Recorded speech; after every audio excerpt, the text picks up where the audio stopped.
கிறிஸ்துவுக்குள் பிரியமான சகோதர சகோதரிகளே, எப்படி இருக்கிறீங்க? கிறிஸ்துவின் நாமத்தினாலே நன்றாயிருப்பீர்கள்.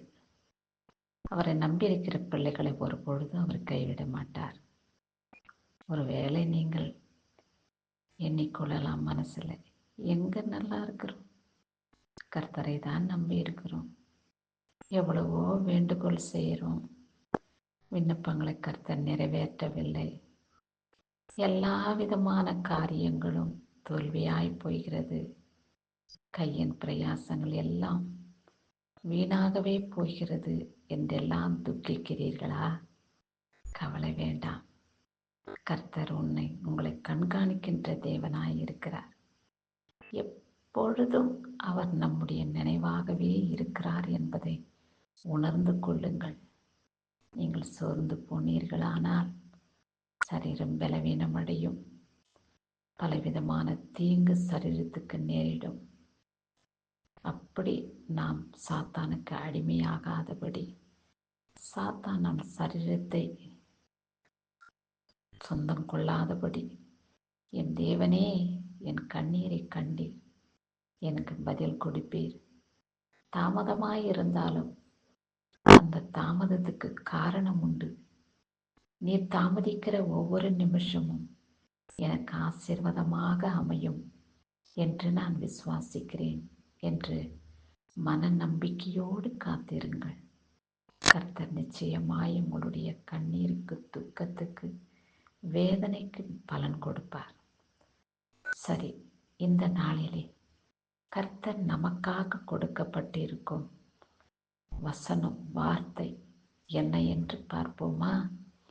வெளிப்படுத்தின சுவிசேஷம் 3ஆம் அதிகாரம் வசனத்தில் என்ன சொல்லி இருக்குது என்றால்,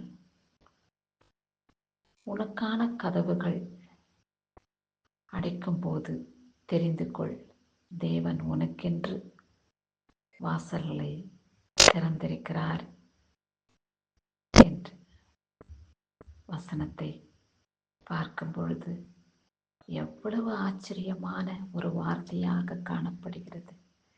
நாம் உதவி கேட்கும்படி போகிற இடமெல்லாம் கதவுகள் அடைக்கப்பட்டிருக்கும்.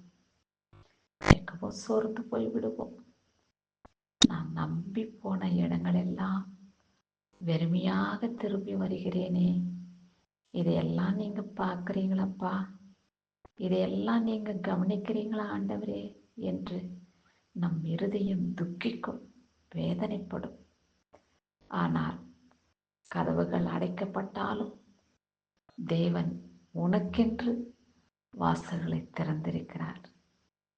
அதை மனதில் வைத்துக் கொள்ளுங்கள். உலக பிரகாரமான தேவைகளை கர்த்தர் பூர்த்தி செய்து நம்மளை சந்தோஷப்படுத்துகிறதை காட்டிலும் பரலோக ராஜ்யத்துக்குரியவர்களாக நம்மளை அவர் மாற்றுவார்.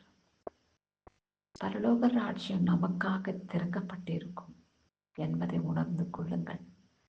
நம் மனசுல எத்தனையோ வேதனைகள், துக்கங்கள், துயரங்கள் இருந்தாலும் கூட ஆண்டவர் எல்லாவற்றையும் பார்த்து கொள்வார்.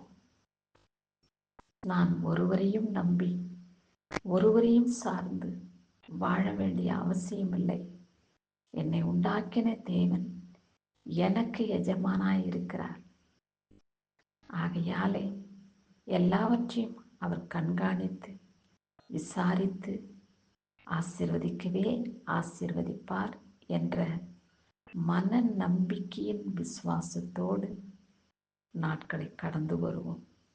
ஆசீர்வாதமாகவே முடியும் என்று நம்புவோம். கிறிஸ்துவுக்கே சதா காலங்களிலும் மகிமை உண்டாவதாக.